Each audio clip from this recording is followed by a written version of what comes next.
It's Tiger Tuesday with your host, Melinda Spalding. And the best theme music in the world with the Ocean of Soul. Good afternoon, everyone. Hello, Tigers. This is Melinda Spalding with your February edition of Tiger Tuesdays right here on KTSU 90.9 FM. We invite you right now to join our podcast for Tiger Tuesday at KTSUradio.com. Again, that's at KTSUradio.com. We are your community station here at KTSU, and as always, we welcome your membership any time of the year. We need you to join our family of givers and be a part of this great community here on the campus of Texas Southern University. All right, it's February, and boy, do we have a show for you today. I always say that as African Americans, we tend to be very popular during this month as speakers or different features for one reason or another, and especially when you're at a historic HBCU like Texas Southern University. It is all about TSU love and legacy for the month of February. And we will be talking with a couple that found love here at TSU right here on the Tiger Walk, and they are still going strong today. Also, in honor of Black History Month, you will hear from an alum and a faculty member about our rich history here at Texas Southern University and our, of course, very strong connection to the Civil Rights era and where TSU stands in history today. Plus, we will hear about what our amazing TSU students are doing for Black History Month, and you'll be hearing from an outstanding representative from the Office of Student Services. This is Division of Student Services, yes. That's right. And he's also a familiar voice to listeners of Tiger Tuesday. We'll hear about all the great things coming up on the calendar. But to kick off our show today, we are going to talk about love at TSU, TSU love. There is nothing like coming to TSU and getting your education and also meeting your spouse. It's great when it works out that way. So join me now in welcoming a beautiful couple here, Dezion and Erica Hubbard, to talk about finding love on the campus of Texas Southern University just in time for Valentine's Day. Thank you for coming in. Thank you for having us. And I know everyone can't see you, but you know they could if they're watching us on social media right now. Thank you, Ernest Walker and Donna Franklin. But if those who are listening are wondering what you two look like, I would say very happy. A very happy, smiling couple. And it all started right here on the campus. Why don't you tell us your story? Well, it's a really long story that I will try my best to abbreviate. Well, I hear from our team of producers here that you met after class one day, chemistry class. We did. Actually, we met during class. So we were actually in class together for quite some time before we actually connected. We actually ended up connecting in our lab. And I remember being... Get closer to the microphone so we can hear this awesome story. I remember being in class, texting, as we do in our lab when our professor is trying to get us to do our actual work, and he sent me a note across the table that said, I hope you're texting me, and I'm like, wow, and it kind of just started from there. Yeah, that was pretty much it. I guess this was chemistry lab. There's the lecture and then there's the lab, and so instead of actually doing chemistry in lab, we were making our own chemistry at that point. Yeah, I was going to say, you were doing chemistry. Chemistry was happening in that class here right. on campus. So that was in 2006, is that right? That is correct. That's correct. So did you come to TSU thinking that you'd maybe meet, a beautiful woman or a cute guy, or were you really focused on your studies when you came to campus? Yeah, for me, I was not anticipating, I guess, love. It's one of those things that take place, right? They say in life you start off at a certain point and then you kind of deviate. Well, I came trying to conquer my pharmacy degree here at Texas Southern University. And along the path, so she was one of those rare diamonds that you find and, that I just kind of, held on to, I guess. Same here. Definitely wasn't expecting to find love. I was chemistry is not the easiest. Made to be a major at that, and so I was trying to keep my head above water, but it just so happened I found him. Actually, it's funny, when I met him, he sometimes will bring his 2-year-old daughter to class, and I thought, oh my God, how cute is that? I never thought that would turn into anything, but it was amazing. He's amazing. So after that, so you meet in 2006, and before long it progresses and you ended up getting married. Tell us about that part of the story. That is correct. And so I think several years later, I went ahead and made that move, proposed to her. We were married in 2009, and that was the start of the marriage at that point. Yeah, we were still here studying, actually studying and planning our wedding at the same time. It was a very busy period of our life, but it was amazing. I wouldn't trade it for anything. Yeah, it has been a journey for us up until this point. Of course, as most of you guys know, with marriage, I think you yourself, it's close to 12 years or more, going on 12 years of marriage. You have your highs and your lows, but I think that one of the things that we did was we hunkered down and was able to try to withstand the storms early on in the marriage. We take it day for day. We understand now we have divorce attorneys. Divorce is a big business, and so we recognize that. We recognize as we move further in life that we need to, the most important thing is just the family unit that we have, and so we really respect that. So. And speaking of family, you started your family soon after your marriage. You have 4 children now, right? That is correct. We do. And tell us about the early years.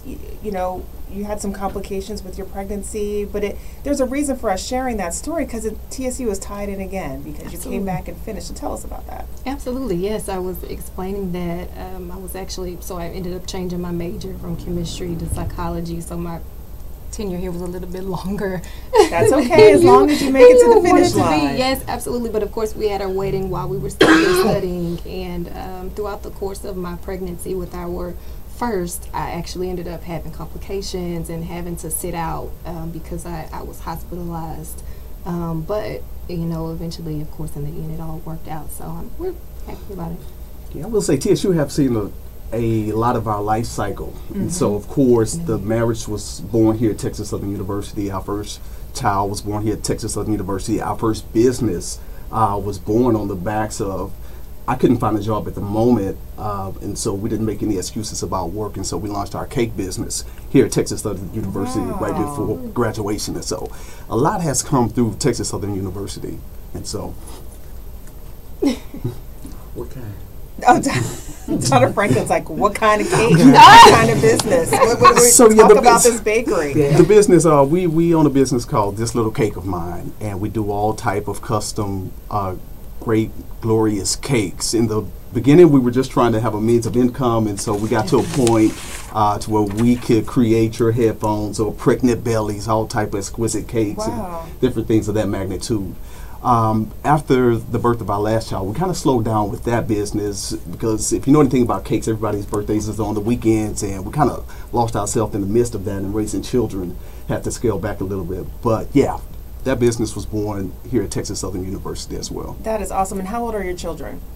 Our children are, our oldest is 14, and then 8, 6, and 5.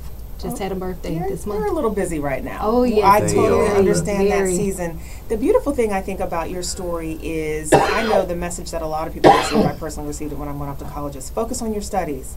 Especially if you're a young lady. The men will come later. Be able to take care of yourself, be independent, get that degree. You stopped and you were able to kind of look outside and see what was available to you for your heart. Absolutely. What advice do you have? Now, some young ladies and maybe other types of institutions are taught to go out and maybe get their MRS while they're working on their undergraduate degree. But I think sometimes as Black women, we're given a different story. So what advice would you have to young women in their 20s who may meet their husband in class? Yeah, well, my first decision or my first piece of advice would definitely be to hold off on having kids. Try as much as you can. If you do meet love, God has a plan, and I appreciate how He's kind of adjusted my life. You always you make your plans, and God kind of does His own thing, and that's really what He did in my life. Again, I was not expecting to find love or have children, but I followed my heart. There were so many times we tell the story of how we never thought that we would even make it to our wedding. We actually had a bridesmaid back out because she was like, I'm not sure if y'all are gonna make it. I got other plans. But God had a plan, and ultimately follow your heart. If you are pursuing your education, you can find love in school, but just continue to focus and be, steadfast on what your goals are. And make it work. Whatever God does, make it work. And what about the importance of building your lives together and having that similar foundation? You both chose the same university for a reason. You met on campus. You have that as a beginning of your relationship. What do you have to say to other people out there about that? Oh, I think that is one of the most critical pieces, because in this life that we live, we can find ourselves. You can look up and you're just I guess, kind of isolated and so consumed with what's taking place in life. And so it's super important for you to really analyze and just look at where you are every day, every moment. You don't want to take your marriage or your family for granted. Because before you know it, Erica, she's the director of operations at the Greater Houston Black Chamber. She has 50, 60-hour weeks. I am a business owner as well. And with these roles, you can find yourself getting lost within them. And so it's super important that you guys stay interconnected. Our faith in God is our greatest thing. We're both deacons and deaconess. We're actually the youngest deacon and deaconess at the Fountain of Praise. That's beautiful. And so that is our foundation for us, centered around God. And so that's what I would advise. Yeah, I agree wholeheartedly. I think a lot of our decisions that we've made and the journey that we've gone through is all. I remember actually I was thinking about how we came back for homecoming this year, and we brought our kids and we walked around TSU and took pictures and just thought about our seen journey. You in the bookstore with you. I don't know if you had your daughter or your son with you Both. at the time. Yeah, it was really surreal. Yeah. Just thanking God for all He's done. It's been an amazing journey. That's correct. So when you come to campus, whether it's for homecoming or you're just stopping by and you're on that Tiger Walk, what does your TSU experience mean to you and your marriage? It means a lot. It is. I mean, I know that I was 20 or 19 when I started at Texas Southern University, but in some instance, this was the birth of our lives here at the university. And so everything that comes out of it at this point is started here at Texas Southern University, which is pretty precious to me. Absolutely. I would not trade it for the world. Actually, I did not anticipate coming to TSU, although I'm a native Houstonian. I ended up getting a full scholarship through the LSAMP program here at Wonderful, TSU, Dr. which Wilson. absolutely redirected the course of my entire life, and I'm very grateful. I'm very grateful for it. So we love TSU. Yeah, go TSU. Great alumni to talk to. Thank you both for coming in, the Hubbards. Happy Valentine's Day. What are your plans? Get some rest. Get some babysitters and just spend some meaningful time. It starts with the babysitter. Well, you have plenty of options here on this campus with all these wonderful, responsible students. Yes. So maybe you'll meet someone as you go down the Tiger Walk again today. Thank you both for coming in. Not a problem. Thank you again for Pleasure. having us. We appreciate it. Thank you. Well, you are listening to Tiger Tuesdays right here on KTSU 90.9 FM. So we've talked about one thing that's popular in February, and that's Valentine's Day and Black love and love at TSU. And now coming up, we will talk about Black History Month. And joining us, we have two very special guests to give us some insight about the role of Texas Southern University and its place in history. We'll be right back.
Call or text 713-313-4354.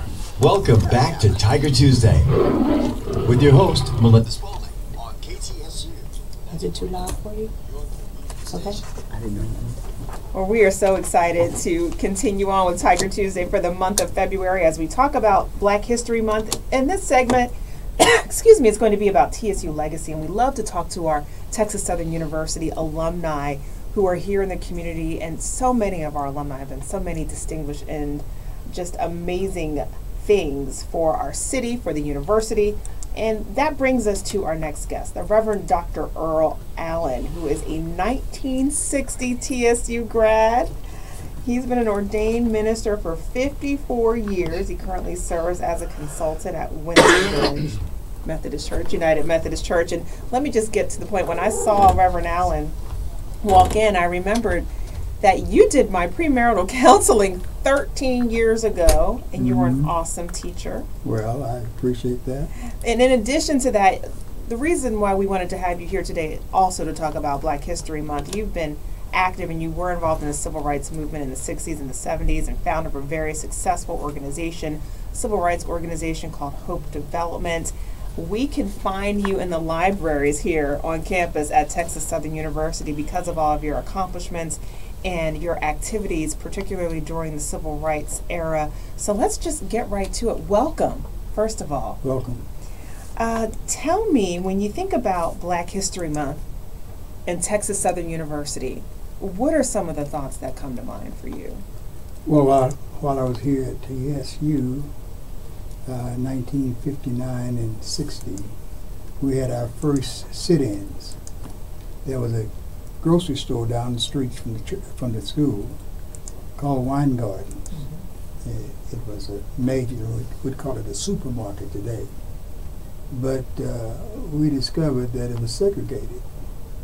So we decided that we were going to go down and unsegregate it. They had a lunch counter around maybe about 20 somewhat stools. It had several tables people could sit in. And so we decided that we'd go down and sit at the counter and sit at the tables until we got served. Well, of course, we knew that we were not going to get served. So we stayed there a while, and they called the police. And the police came, and surprisingly, in 1960, they asked us,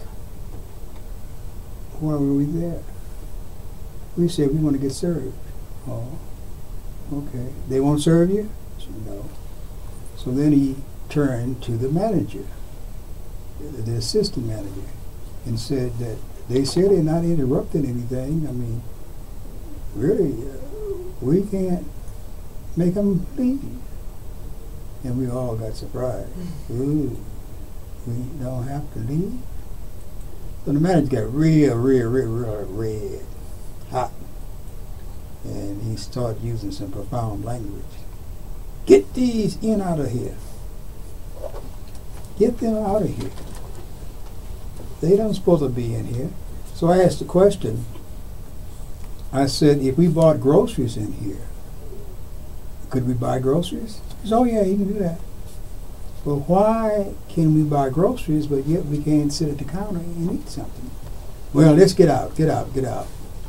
So we finally did. But we came back the next day, and the next day, and the next day. I don't remember how many days we came back, but it was a while, maybe several weeks. And each time we came back, we got some type of interference. And so they finally decided to take the tops off the stools and take the chairs out from the tables. So then we just went back and stood up. And we did that, I don't know, maybe 3 or 4 weeks before they finally decided to close it down. And so we couldn't go anymore. But the surprising thing was, even back in 1960, we had police officers saying, unless they're interrupting the customers and so on, we can't put them out. Never heard of that. And sure enough, the manager came and said, you can't put them out. Well, we'll just close it down. They closed down the counter, and that was the last of it. They didn't put it back in. First of all, thank you Thank you for all of the work that you did in 1960 and your fellow classmates here at Texas Southern University to make our lives better today. So we thank you and we honor you for that first and foremost. I am just so curious, when you would finish every day, and as you said, you looked at each other and you realized, okay, well, they're not going to force us out and we're going to do this again. What were your meetings like back here on the campus? Tell me about the organization and what you talked about before you went out there every day to be brave and strong like that. We really didn't do anything on the campus because the campus was anti-sit-ins. Okay. They didn't want us to do that. So where did you meet? We met, there was a club over called Groovy Grill over here on the corner of Terrorista, I think it was. Wheeler. And he would let us meet in his upstairs room. You know, he didn't have any business during the daytime, so we'd go up there and meet and discuss among ourselves what we're going to do. We had two gentlemen, who both of whom was in school, both of whom were very outspoken, and neither of them got along. So they recruited me to be the referee. And so one of them, the guy who really started it, said, I'm going to ask Reverend Allen to be in charge. If we need anybody to speak for us, he's going to be our spokesman. And I knew both of them. The other fellow lived across the street from me, and his family and my family were very close. But he was very outspoken, and he had to have, had to have things his way. And so my job was to keep them apart, and which I tried to do. I think I did a pretty good job of it. But in any event, we would meet there and decide what we're going to do, take an assessment of what we had done that day, and got ready for the next day. And that went on, and we had some good meetings. And one time there was a young man in the group, and he, for whatever reason, and I don't know how I got there. I was down at Wine Gardens for some reason, and I happened to see him talking to the police. I said, what is he down there talking to the police? So finally I walked up to him and said, hey man, what are you doing? Well, I'm just there asking something. I'm just, you know what, I'm going to tell the group about you. I don't know if you're telling off on us or not, but you're not welcome anymore in that group. And I went back to the group and told them what happened. They said, yeah, we got to get him out of here. We don't know what he would do. So he put him out. That was one example of getting confused about what your role was. We never did know those things. So it took a lot of organization, a lot of skill, a lot of planning. This was an amazing group of men primarily. Or tell us about that. And we had some women involved. Please tell us about that. When we first got started, the young man that started the group was a law student and was very, very, very outspoken and aggressive. Didn't have any fear of white folk. He was very strung out on, doing something about it. What had happened one night before we started, he was stopped. They asked for his wallet, and in his wallet, when he took it out, they found a picture of a white young lady. And they asked him, what are you doing with this picture in your wallet? Well, that was a friend of mine when I was going to school up in Chicago. I was going to school. They beat him up real bad. And when it was all over with, he was, as you could expect, he was very, very, very uncomfortable and mad. So he had a reason to want to start a sit-in or some type of opposition to what they were doing. So he would use that as the motivator for himself and for the rest of us. We had about 14, 15, boys, men, and young ladies there. And we decided to plan the sit-ins at this supermarket that we had gone to. And that was the beginning of it. I just told you about what happened when we went to the supermarket. Yes. But it was very, very exciting. The president didn't want us to do it. I don't know about the others, but he would say, "Y'all need to stop this. I don't want you going down there." And so You're talking about the president of Texas Southern University at that time. Yeah, president of Texas Southern University. He didn't like what we were doing. Plus, the mayor at that time, got with him and several other white businessmen and sold him on the idea that he needs to stop us from doing that. That's creating trouble. Well, we know from what history has shown us that the determination of young students, especially here in the city of Houston during that time, and what you and your group did for the sit-ins at Wine Gardens totally changed the course of this city. Yeah. So when you look back on that and your time here at Texas Southern University, of course you're a 1960 graduate as well. Very busy year for you, Reverend Allen, in between the sit-ins and graduating from Texas Southern.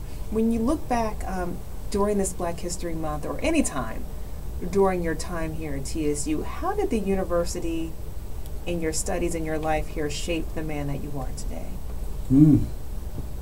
Well,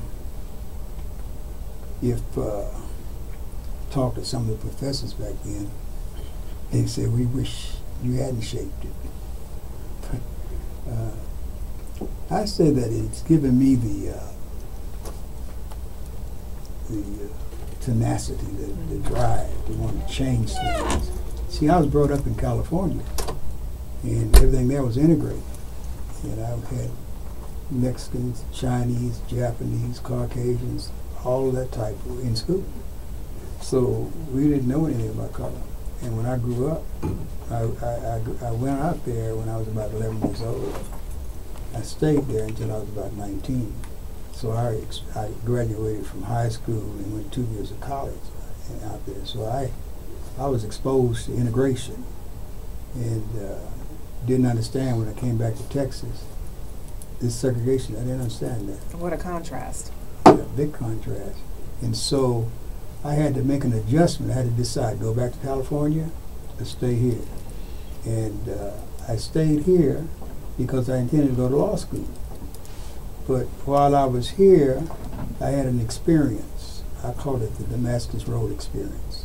I had an experience to go into the ministry, which was totally out of order for me. And when I told my buddies, I said, "Man, you must be out of your mind. All the stuff we be doing around here, you tell me you're going to go preaching. I know you're out of your mind." But anyway, that happened. I became a preacher and forgot about law school. And the rest is history. I had a great time, still preaching.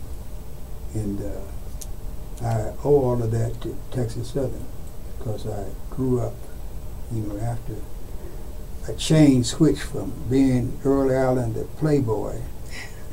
The playboy. To Earl Allen the preacher. So it was a big radical change. I would love to see the history notes about the old Earl Allen. Oh, you do? My friends would say to you, "Man, what's wrong with you? You lost your mind. As much as we run around here chasing women and so on, you talking about you going to preach." But it all happened, your experiences for the better right here on the campus of Texas Southern University. What last question for you, Reverend Allen? For some of our students today, or many of our students today, who only know about the civil rights movement from what they read or what they may hear from their family members, and as you come back to this campus, and you've made the lives of all of us so much better from the work that you've done, what do you want our students to know? Two things. One, from the godly position. I want them to know that there's no life better than the life that you have when you serve God. You can't compare. I've been at both. And I look back in history, and one of the most enjoyable and helping experiences I had here is when I start operating as a student who's a preacher. I just started preaching, and I was very committed to it. And so that separated me from where I was. I used to run around and have fun with fellas and so on. Well, I changed that. I started being a loner. Well, that's number one. So Number one. And what would your second piece of advice be? Second piece would be I was on the debate team, and we traveled a lot, and that was very, very refreshing. And there was one experience that I had when we went on the debate team. We were in Oklahoma somewhere, and we had women and young men. I don't know how many. We had about 8 or 9.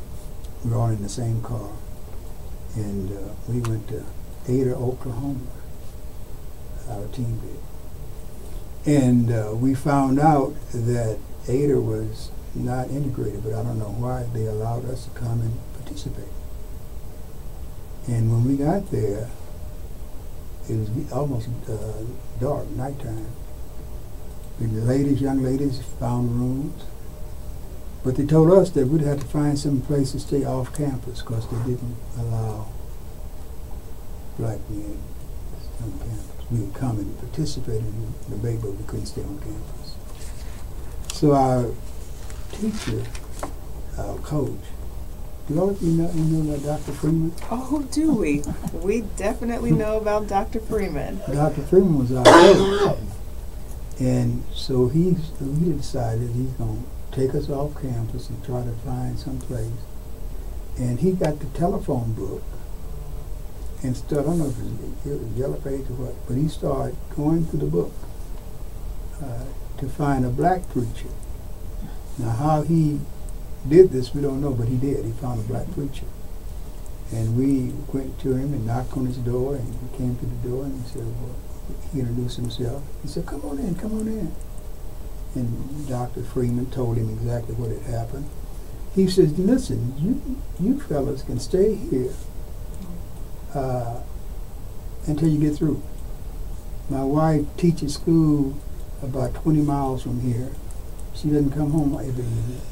I'm going to stay with her and let y'all use my house until it's time for you to leave. Wow. And man, we went up there to Oklahoma, to school, and we won everything. Of course you did. The Texas Seriously, Southern University debate team. We won everything. Now on the way home, we pulled into a supermarket, and Dr. Freeman went inside. Because if you don't know him, he could be a white man the way back then. He went in the store to buy some food. We're in the car. And while he's in the store, this young couple comes out. Young white couple. And we found out that they were married. Mm-hmm. And they saw us in the car. So they came over to the car. Said, excuse us, we see you sitting here and we just assume that you really don't know what the rules are in this city. We have black people here. They work for white folk. And the rule is that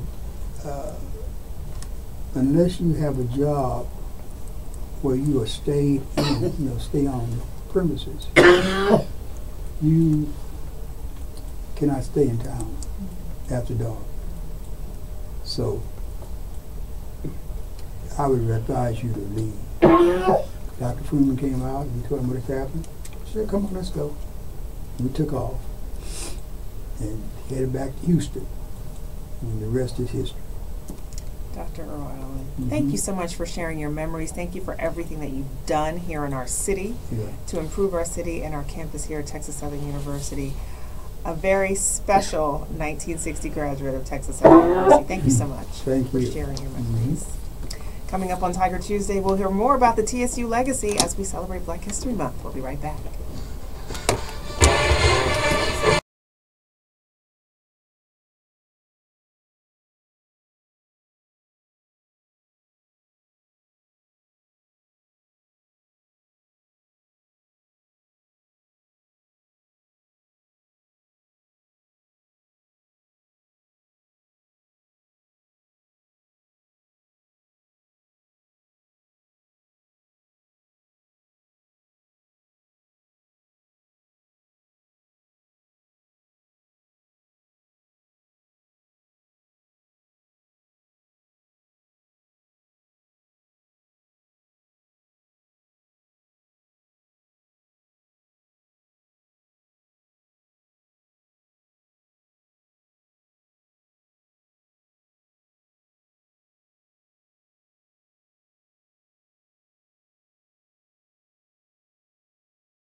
station. Welcome back to Tiger Tuesdays here on KTSU 90.9 FM as we continue our conversation here as we discuss Black History Month and the legacy of Texas Southern University to our city, to the state, to this country. And joining us now, we love to feature our alumni, our students, and our faculty and staff as well. So we have an outstanding faculty member joining us. She's actually a TSU faculty historian, Dr. Karen Cossey-Chernoshef. Did I say that right? You did. You hit it on the head. Thank you so much. And just to give a little bit of history about your background, we have some outstanding faculty members, of course, here on the campus of Texas Southern University. And Dr. Cossey-Chernoshef is a 3-time graduate of Rice University and the first, we're talking about Black History Month and making history, the first African American to earn a PhD in history from Rice. And Yes. the first African American woman to earn a PhD in the field of history from a Texas institution. First of all, congratulations. Thank you. It's really interesting to me. I remembered finding out those details through a question. I was working on a project while I was a student at Rice on blacks at Rice, so I asked the secretary of the history department, so tell me, so who's the first African American to earn a PhD in history? And she said, well, Karen, I think you're it. So it was a kind of surprise to me. In terms of my being the first African American to earn a PhD in the field of history from, or African American woman to earn a PhD in the field of history from a Texas institution, just my going to Rice and happening to be there at that moment to work with Dr. John Bowles, a friend of mine who actually graduated from Texas Southern, Dr. Bernadette Pruitt. She informed me a couple of years ago of that extra distinction. Wow. So it's one of the things that I tell my students, as far as history is concerned, you don't always plan these things. They sometimes happen. So history happens to us. There are some events over which we have control, and then there are those that we just find ourselves in the middle of, and we earn the distinction without necessarily trying. So I'm just honored to not only have been able to attend Rice University, which is really something that develops out of the civil rights movement, and TSU plays a very important role in that. I have to thank TSU and the students at TSU for fighting for the opportunity that I was able to experience at Rice University, and subsequent students as well at historically white institutions. So all of it is intertwined. Yeah, and that's exactly what we'll talk about today. First of all, our students are very fortunate to have you, and I hope that they know your background. You know, I'm fortunate to have them. Good. I love teaching at Texas Southern University. I've been here now, I'm surprised, for 24 years. Wow. I started out as an adjunct professor of French, actually segued into history, and I honestly thought I would teach for about 5 years here, because when I started, I really didn't imagine that I was really a historian. Mm-hmm. I just started working on a project that I was interested in, but here it is 24 years later, and I'm still here and learning a lot from my students. That is great. So there is so much to explore when it comes to the history of Texas Southern University and its impact on higher education, on the city of Houston, as you said, on predominantly white institutions. Our history is intertwined. It really is.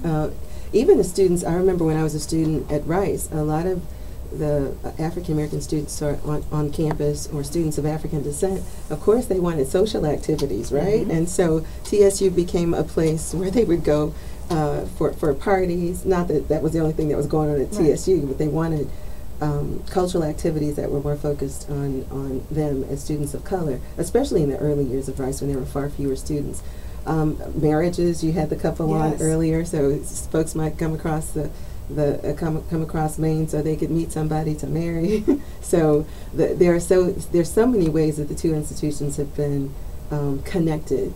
There used to be a TSU Rice dual degree program, and so we had students who were coming directly from Texas Southern and finishing their science degrees at Rice. I know that was the case in the 80s. And so there are all these interconnections that sometimes we're not aware of that are important. And you've mentioned just the geographical location of Texas Southern University alone. Exactly. Being here in the heart of the third ward. In the heart of the third ward area. In the demarcations, the lines that we see there, even as the city is changing, Third Ward as a community actually goes all the way to the doorstep of the Rice campus, right? And so, McGregor, it runs from the Third Ward area all the way into the medical center. And so sometimes as the city is reconfiguring itself, we forget about the fact that these lines were a lot more nebulous than we realize. The city, of course, is very diverse, and Texas Southern has the benefit of being very close to all of these other institutions, the University of Houston, St. Thomas University, Rice University, and so on. We just heard some great perspective from Reverend Allen, someone who is here making the change as a student here at Texas Southern University. And in just a couple minutes, we're going to talk about what our current students are doing for Black History Month here at Texas Southern University. Could you identify, and I know there's so much, but maybe 1 or 2 points in TSU's history where you think this university really had pivotal change? I would say for sure, once Houston College for Negroes becomes Texas Southern University, right? The Heman Sweat case is very significant because we have the law school that's established at that point. And you think of all the legislators. Yes. Remember that beautiful photograph that was in the paper of all of these African-American female judges, and so many of them earned their law degrees from Texas Southern University. And so even while the establishment of the school was related to a period of segregation, there's so much fruit that has emerged from Texas Southern University's law school being established. So many legislators as well. In fact, there is this idea in the community that you needed to pass by Texas Southern University if you wanted to do anything in the Black community in Houston. And that is still true. And that is still true, which is why I earned a late degree in music from TSU in 2015. Wow. And what would you identify as another point in history? I mean, there are so many markers if you look at the history of the university, but from a historical perspective. Well, let me talk about the impact that the history department has had on the study of African American history in Texas. Dr. Merlene Petrie has written any number of books. She's written a book on Black legislators. She's written a book on Lula B. White. She's written a book on the history of Texas Southern University. Dr. Wentz has done tremendous work on the history of African Americans in Texas, and I am grateful to have found the works of Lillian Jones Horace, whom I've been able to affirm is Texas's earliest known African American female novelist. Wow. She was writing even before Zora Neale Hurston's early novel came out, and so we weren't aware that we had a Black woman writing novels. A lot of us are familiar with some of the younger novelists, who've been writing, say, since the 80s onwards. But they're not aware of Lillian Jones Horace being there and the work that she's done. So TSU scholars have played an important role in helping to preserve African American history, African American Texas history, including the history of Texas Southern University. And what about TSU students from a historical perspective? Oh, wow. TSU students, I would imagine this young man would be able to help me on this, but one of the things I discovered when I did the study of Blacks at Rice, I started doing a comparative study of the numbers of students that had graduated, right, from the institutions. And at that time, and this was like around 1998 or so, Rice had about 1,500 students that had graduated total. And I went over and said, let me see how many folks TSU graduated. And by that time, it was like 30,000. So I was looking at the numbers and thinking of all the TSU graduates who have gone into education in the Houston Independent School District. I remember at one point, the number or the percentage was about 41% of the teachers in HISD were TSU grads. You think of folks who are serving in positions of power within the district, on the school board, legislators. The impact of TSU students, especially on African American Texas history, is very rich and deep and profound. And so the significance of the institution is certainly something that has to be celebrated, because TSU is allowing, education is still the gateway to more economic opportunity, right? There's a direct tie between the two. And so Texas Southern has definitely played, the students at Texas Southern, through their education at Texas Southern, have been able to stabilize themselves in the Black middle class and beyond. So TSU's value and the value of its students, it's probably immeasurable at this point. And that's a perfect segue as we bring in the student perspective right now. Joining us is Justin Lee, who is the program coordinator for student engagement here at Texas Southern University. Justin, thank you for joining us. Anytime. So you're going to talk to us about what our current students are doing, and Dr. Kasi Chernishev really gave us some good perspective about the legacy of TSU students in general, and how they've had such an impact on our culture, our community, and from a scholarly perspective as well. So when we talk about Black History Month, we always want our students to remember and never forget and to know their history. And our students are doing a pretty good job of keeping that top of mind. Tell us about that. Yes, so I had the pleasure of working with a dynamic group of students and planning the Black History Month for this year. We're paying homage to a few people. Of course, today is Trayvon Martin's birthday, so today we're doing a poetry slam. It's kind of intertwined with Langston Hughes, too. We want to give a round effect, and then they are doing a tribute to Trayvon Martin at the poetry slam. We're doing days of reflection too, to where we pay homage to the people that came before us here at Texas Southern and the things that they had to go through while attending the school during the Civil Rights era, along with showing a little love, as we talked about earlier, and quiz bowls, just getting them to understand the facts about Black history and TSU history as a whole. So let's talk about that quiz bowl. I like that, especially since we have, a member of our faculty here in history. Learning the facts, right? It's important, would you say? Absolutely.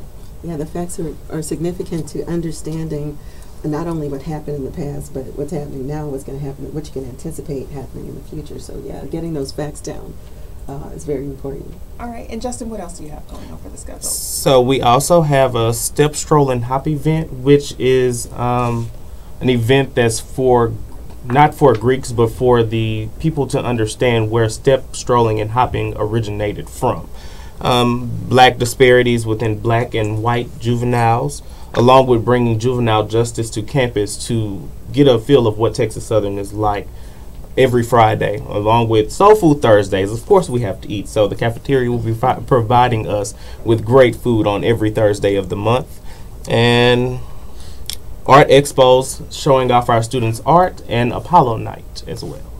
That's a full schedule Yes, for our ma'am. students. And so many of the things that you mentioned when you think about the campus, and Dr. Kasi Chernishev, if you could help me, especially when we talk about the University Museum and you think about the fine arts and the performing arts related to Texas Southern University, what our students are doing today for fun, they may not even realize, as you said, that they're, experiencing history or making history while they're living their lives. Yeah, and I try in my class to have them see themselves as subjects of history. Mm-hmm. And a lot of times, that they may feel disconnected sometimes from something that happened a long time ago. But then when I personalize it and say, well, let's just look at your family and let's look at what brought you here. What were the forces of change that brought you to Texas Southern University? And I tell them, be nice to the person sitting next to you. They might be in a position of power and you might need a favor. Justin Lee is a perfect example because when I met you, you were a student. Yes, ma'am. You were our student regent. Yes, ma'am. And now you are on the other side. Yes, ma'am. On the administrative side. Enjoying every day of it, too. So that's part of, again, what we've seen here throughout, I think, the legacy, if you think of TSU students, they come here, they study, they become scholars, they go on to become productive citizens and contributors to our country, and many times they stay at the university. It's very true. And help other future TSU graduates as well. Mm-hmm. Why was it important for you to stay here at Texas Southern? Because TSU instilled so much in me. It made me part of the man that I am today.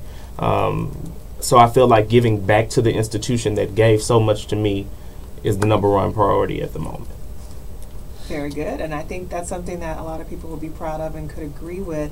As again, when we think about students and we think about maybe today some of the people that they admire, they may not know for the quiz bowl all the names that you may know as a member of the faculty, but they are going to think about the current Black history makers, and we can't help but mention the Obamas in that conversation. And I wanted to talk to you, Dr. Kasi Chernishev, about something related to Michelle Obama that you're doing. Yeah, I wanted when Michelle's book came out, I thought, I'd love for my students to read it, but I knew that in the course of the class that we had to take, that there was quite a bit that we needed to dedicate to other topics. So I decided to launch a Facebook page and encourage folks to read. And up to this point, about over 1,000 people have signed up to sort of read with me. Wow. And the other thing that some faculty members and I decided to do, because we had that kind of external readership, was to host a panel where we're going to have a pop-up discussion of Michelle's book on February 28th here on the campus, because she will be actually in town March 2nd. Yes. So we thought we could not pass up this opportunity to discuss her book with TSU students and to see her life within the context of African American history, right? Her being the first African American female, first African American First Lady of the United States, married to the first African American president of the United States. I mean, we couldn't miss that opportunity. And tell us again about the event and when it is. It's February 28th. It's going to be on the TSU campus, the McCoy Auditorium. We're going to start at noon, and we're going to be discussing Michelle Obama's Becoming. Great.